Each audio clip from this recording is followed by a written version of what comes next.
Hello, I'm Gordon Ritchie with Kollmorgen, and this is 2 Minutes of Motion.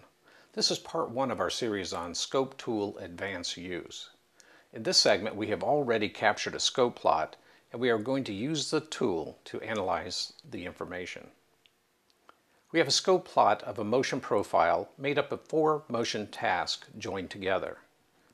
In the source section, we see that 4 channels of data have been taken for position, velocity, commanded velocity, feedback, and digital input 1.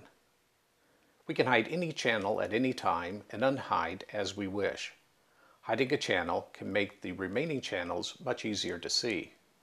We can zoom in on one section by clicking in one corner and dragging to the opposite corner and releasing. This can allow us to view a very small section of data. To zoom out, do a right mouse click and select Undo All Zoom Pan. The measure screen allows the data to be checked for average value, minimum value, maximum value, peak to peak, and RMS. We can turn the cursor on to measure specific sections of the screen plot. Moving the left and right cursor, I measure the time between the moves to see that there is 250 milliseconds of dwell. During the dwell, we can see how much change in position has taken place. We can measure the settling time of the move, keeping in mind this system is using default tuning parameters at this time. We can use the settling time to determine the bandwidth of the system.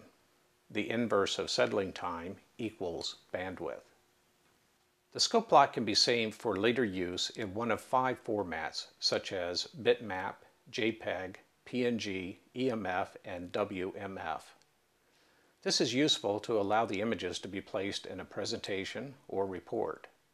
It is good when setting up the machine to grab an image after tuning and tweaking of the system has been completed. This can be used as a benchmark to gauge wear on the mechanics. As we can see, the scope provides us with a lot of useful information that can be very valuable when setting up a system, benchmarking a system, or troubleshooting a system. Watch out for future segments on advanced use of the scope tool. I'm Gordon Ritchie with Kollmorgen. I'll see you next time.